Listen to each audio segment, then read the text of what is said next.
Let's write our own book here for this story. Chapter 1, the introduction.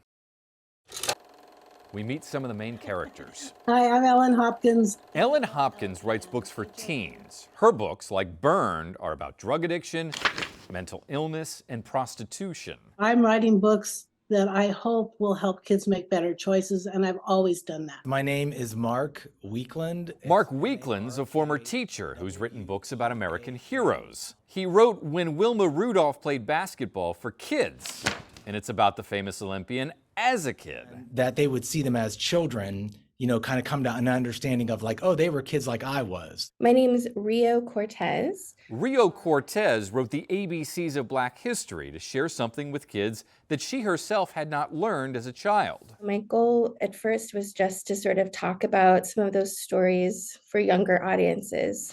Chapter 2, The Complaints. All three authors have had people in Florida challenge whether their books belong in school libraries. It's unfair attacks. I feel like I'm unfairly attacked. That's what I feel like. A school leader in Hernando County decided 13 of Hopkins' books were harmful to minors, arguing they were no longer appropriate.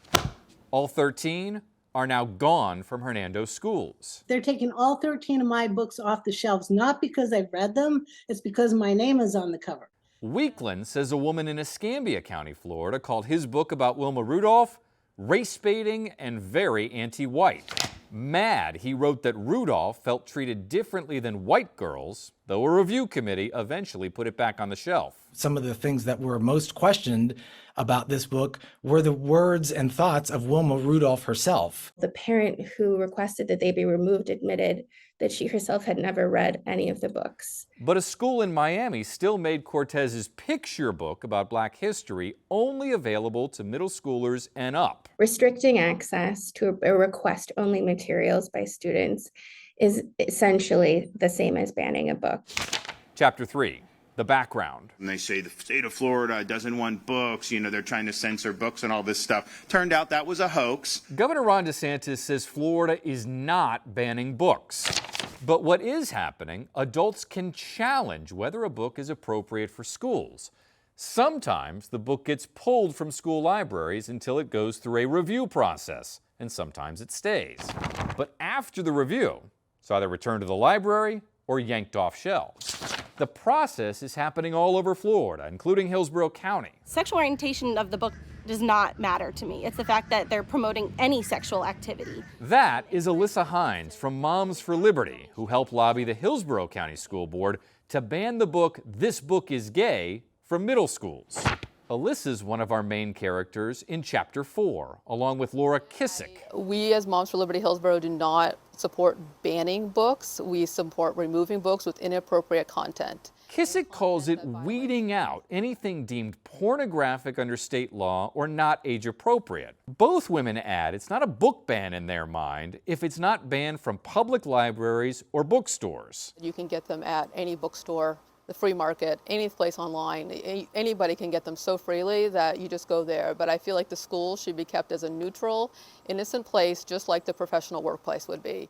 Hines and Kissick say that they only challenge books based on sexual content, nothing else.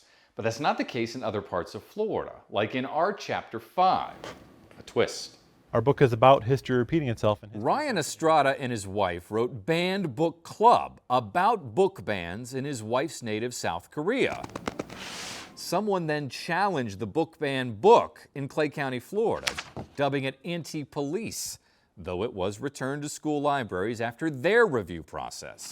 Estrada says in his mind, it is not a coincidence which topics are facing the most challenges. And they're complaining about, Black history. They're complaining about trans characters and queer acceptance. Chapter 6, The Question.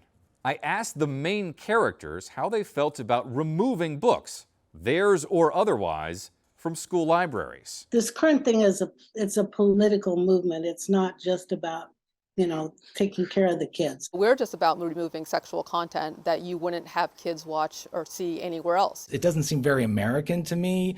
And also it shuts down conversation because if you can't see it, you can't talk about it. Once again, I refer them back to their local bookstore, their local public library, or anywhere online. We're standing in the way from a student's choice to read what they want and their ability to access books of all kinds. And Chapter 7, the conclusion. What stood out from all our interviews with all our main characters is that everyone here believes they are helping kids, just in very different ways. It's sexual content, even straight sexual content. Anything sexual, minors should not be seeing no matter what is going on. That's just our views. There are readers out there that need these books. Just because your kid doesn't need this book or you don't want your kid to read that book doesn't mean there aren't kids out there that need the information. And that ends our story. But it's not the end of this story, as challenges to books continue across Florida. Jeff Butera, Spectrum News.